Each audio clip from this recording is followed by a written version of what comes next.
affected also by the lack of F1, GP2 and Super Cup cars here.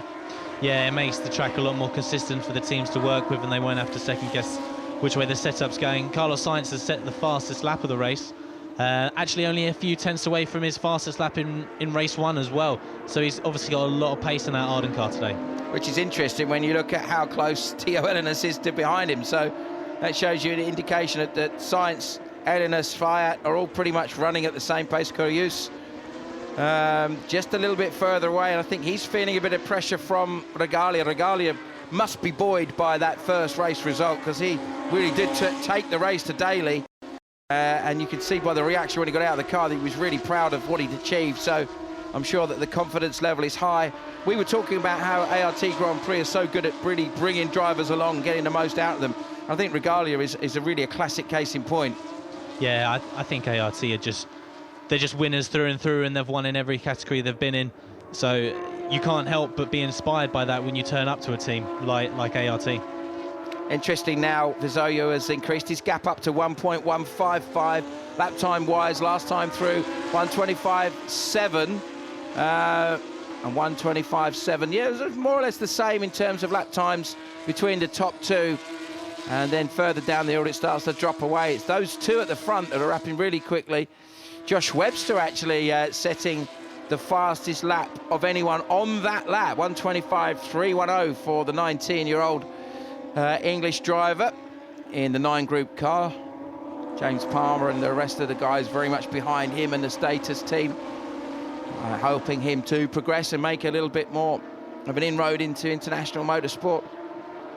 It's strange, really, since Carlos Sainz has set that fastest lap, he's kind of dropped away from Aro Vainio, so I'm not really sure what's going on there. Maybe he is just trying to bag the points for fastest lap and making sure he's got clear space to be able to do that and making it count while the tyres are still fresh.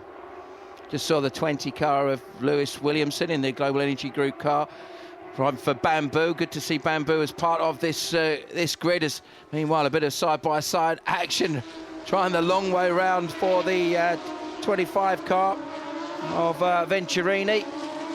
Always going to be a tough move to pull off around there, I would imagine, Alex. Yeah, I can't imagine that Jimmy Eriksson would be gifting him that, but he looks like he's got quite a good toe down into turn 1. Let's see if he'll... Looks like, yeah, he's defended, but not hard enough, and it looks like Venturini's going to nearly, not quite, no. He's going to make it stick into turn 2, though, I think. Yeah, he's get it done. Always a difficult situation when you're that far down the inside someone, Alex, isn't it? Because, you know, you're hoping that the guy's going to be sensible and give you enough racing room. You've done enough to persuade him, I suppose, is the word. No, absolutely. As long as you've yeah, like you said, persuaded him to give you at least a car's width, then that's enough for you to send it down the inside. There's also an element there, isn't it, as the driver in front, where you're going to try and squeeze back on the guy to hope that he's going to squeeze back across on the guy to hope that he's going to back out of it. But at the same time, you know, you're kind of worried if he just understeers. Maybe he can't stop. He might understeer into the side of you, and suddenly the pair of you are off. Very true. It's always a dangerous game to play, but that's the thing when you're overtaking. You got to be taking calculated risks. Now, the race leader last time round, Robert Vazoyu, set his personal fastest at 125.222, which was half a second quicker than Aro Vainio. Extended his lead up to 1.993 last time round when they crossed the line. 125.885 it is now. 1.993 seconds is that gap. Vainio not quite having an answer. In fact, he is around about 0.3 slower than Carlos Sainz, who is looking pretty comfortable in third position. Ellinas, meanwhile, lapping around about 126.1, so a couple of tenths slower than Sainz himself. So within a couple of tenths of each other, all fairly stalemate. Yeah, it's unfortunate really that these guys aren't able to follow closely. But Robert Vizia really driving a cracking race so far, just pumping out consistent lap times, just bettering his own personal best nearly every time he comes round. This is his golden opportunity to take his first victory in GP3, and the experience that he's picked up at such a young age of racing, as we said earlier, in Formula Abarth, and also did some Formula 3 testing when he was just 16 years old, and into last year, of course, his debut season in GP3. As you see Melvin McKee coming down the pits now. That looks to me like there's been a tyre change, sort of wheel being rocked back into the box. So Melville obviously having some sort of an issue early on. Yeah, maybe a puncture or something there. But yeah, it's very impressive from Robert. I mean, he's only 17 years old, and this is a pretty high-level championship to be winning races at. Yeah, well, we've seen this before from drivers at a very, very young age, that they can manage to establish themselves early on in the sport. At the end of the day, there's such a pressure now on young drivers to make their way up the ladder towards their... Now, let's have a look at this start again. Talk us through what you're seeing here, Alex. It looks like the TON lads had a bit of a bog down from the initial start, and then you see him releasing the clutch very quickly as you see the car jolt into life. And yeah, maybe not the best start there, but yeah, he held position through turn one, but then lost out later on in the lap. Yeah, it looked like Sainz had momentum on Vino, but Vino got across very, very quickly to defend there. You can see Zamparelli's tyres already at the early stage look like they've worked pretty hard. Yeah, just picking up a slight bit of pickup already on the opening few laps. There is Josh Webster in a Status Grand Prix car. Different livery for this year, the purple and white livery of 9 Group, as we said before, but this time compared to the sort of the green and dark blue that we saw before. Another British driver, of course, part of that squad last year was Alice Powell, the first lady to score a point in GP3. Alice now racing the MSV Formula 3. Bit of a lock-up from Josh there. Look at the tyre. What a great shot that is. Yeah, it's a spectacular shot, but he won't be finding it so spectacular on his teeth for a few laps now. Oh yeah, the proper 50p shape thing, isn't it, that, from now. Bizoyu crosses the line. Let's see what the gap is now. 1.963, so almost identical. He's lapping now. 126.089 for his lap. 125.998, so a couple of hundredths of a second difference. Absolutely superb laps, throws far half distance. Now this is it really, isn't it? This is where we're really going to start to see who's got the answer in terms of the tyre situation for the second half of this race on this very, very hot afternoon, incredibly scorching track. Also, the other thing that you had a message from Nick Yellerly, was talking about the level of grip that he found because of the surface, or the circuit being resurfaced. Yeah, we just see Dino Zamparelli having a big oversteer there through that fast right-hand corner. But yes, the circuit has been resurfaced last year, and the circuit's probably gained about 2 or 3 seconds at least in lap time. So it's a very fast piece of racetrack now. Now, as we watch Faccio Regalia trying to close down a little bit further, of course, he was very, very strong in the early part of the lap. Niederhauser now, this is significant. Patrick Niederhauser was second in the championship coming into this race weekend. Didn't have as strong a race as he would have liked, didn't get any points in race 1. This perhaps explains why he's retired. The Genza driver picking up an awful lot of gravel. And he's off to Le Mans next week for the 24-hour race, so wish him all the very best for that. Let's hope it goes a little bit better. He's got to last a little bit longer than 10 minutes, isn't he, over there? Yeah, no, it's a shame. Obviously, he'll be disappointed to finish his race weekend like that. After having such a strong Barcelona, he was really, really on form. I've just noticed that Melville McKee's actually just set the fastest lap of the race by about 4 tenths as he's come out of the pits. So maybe he has gone for a quick tyre change after a puncture or something like that. But yeah, he's certainly setting down some benchmark times very quickly. Yeah, well, there's a couple of points on offer in the main race for that. So let's see if that helps him out a little bit in terms of getting some extra points. That would be a good thing for Melville.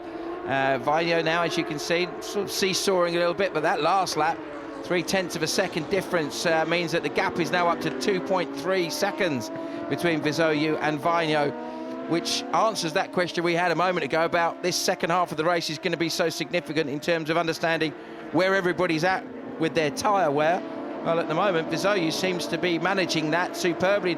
Do you think a factor of being away at the front without anything affecting the way you want to drive means that you can drive in a more economical way with the tyres? Absolutely, and to be honest, a big difference about starting from pole position is it's a completely different mindset. You haven't got any thoughts going through your mind about how am I going to overtake the car in front. You've literally just got, I need to make the start, I need to get away, going through your mind. That's all it is. All you want to do is just check out and not see a car in your mirrors. Just at the back of that group of guys on the pit wall is Julian Rouse, son of legend Andy Rouse, the British touring car superhero. Julian, very much an integral part of MW Arden, has been for some time, and doing a superb job of making sure that everybody works together as a very tightly knit organisation. Of course, last year's championship winning team with Mitchell Evans, of course, on board. What a nail-biting finish that was. We were talking about this earlier on, Alex, weren't we, about how Mitchell was saying that really his head had completely gone for that last race, but he managed to keep it all together and had a bit of luck and just managed to nip Daniel Abt and Antonio Felix da Costa to the championship at the end. Yeah, motor racing doesn't get much closer than losing it by 1 point, does it? No, and it's devastating, isn't it? I think losing a championship is a heartbreaking thing for any driver, but sometimes you lose it by a fair few points, you can sort of be resigned to it and accept it, but by that 1 point, or 1984 F1 World Championship, Alan Prost lost to Niki Lauda by half a point. So that one would have stung a bit, I think. Yeah, at the end of the day, they all did a really good job, and I think they all made a great impression on the powers that be in Formula One, and they did an impressive job for sure. So let's watch with interest to see what happens to the drivers at the front, but also in this scrapping pack. Alex Fontana looking quite strong, the 2011 European F3 Open champion, raced in F2 last year. The Swiss driver putting a bit of pressure on Dino Zamparelli. Zamparelli having a strong weekend so far, getting some points in race 1 with 9th place, and look at the momentum there coming through turn 1. Gets the job done late on the brakes. Nick Yellerly once again showing what a star this young man is, and edging past and making himself up into 10th position ahead of Fontana. I think Fontana was a bit compromised there going through turn 1, and it really hurt him on that run down to turn 2, Alex. Yeah, it's unfortunate really, because obviously Nick's showing the amount of pace that he had, and maybe Trevor was right when he said that he had the pace to win that first race. But we just see Luis da Silva getting back underway from maybe a spin. Yeah, it certainly looks that way, doesn't it? He didn't finish race 1. It looked like a broken suspension at the back of his car that put him out of race 1. Carrying so much speed. So Silva staying offline there. Really carried a lot of speed into that last part of the final turn, did Vizzoy, showing you how balanced that MW Arden car is. Let's watch to see what the gap is this time. They're crossline now, 2.449 to be precise, ahead of Vigno. Vigno lapping now around about a few hundredths of a second quicker than Vizzoy, but behind him, Carlos Sainz, half a second quicker than Vigno. Elenis, meanwhile, on a 26.8, lapping at the same sort of pace as Sainz. And looking further down the order, Corjus, Regalia, Daly, Zamparelli and Yellerly rounding out the top 10. Nice close-up of lady racer Samin Gomez's car. Love these close-up slow-mos. It really gives real sense of atmosphere what's going on with these cars. I'm hoping that in the last 5 laps, as there's not long to go, that we're going to start seeing some action. Maybe that Carlos can get a bit closer to Vigno, but it'll be interesting to see who's actually pushed a bit too hard at the start of the race, because there's only 5 laps to go, and yet the temperature is very high in Valencia, so hopefully we'll start seeing a bit more degradation and a bit of racing. Yeah, it'll shake things up a little bit. We saw it in Barcelona, which is right at the end. Everything started to look a little bit more unpredictable. Corjus looking like he would have got the job done, but Vigno in the end making it count. I think, you know, we were chatting before this race as to who we thought was going to get the victory, and we both said that Vigno or Elenis were the most likely to, but couldn't have potentially guessed just what a good job Vizzoy was going to do. He just looked so completely in control of everything, and obviously MW Arden have really got the cars working very, very well. He certainly proved us quite wrong, Simon. Yeah, the it's not car hard to do, though, is it? No, the car balance looks fantastic on Robert's car today, and yeah, can't fault him. He's driven an absolutely perfect race so far. 4 laps to go. He's just going to be counting down the laps and just trying to keep it all together. So just working out the points now. There was a 3-point gap, remember, as we see. Is that another change? Yes, it was. I think that was Nick Yellerly going past Dino Zamparelli that time, so that would put Nick Yellerly up into 9th place and just 1 spot off of getting a point. Now, that could be very significant, because at the moment, Conor Daly is on for 1 point. Theo Elenis is on for 8 points, so a 7-point swing would leave Elenis leading the championship by 4 points. And that could be an extra point if we saw another change. If we saw Yellowly get past Connor Daly. Dino's lost a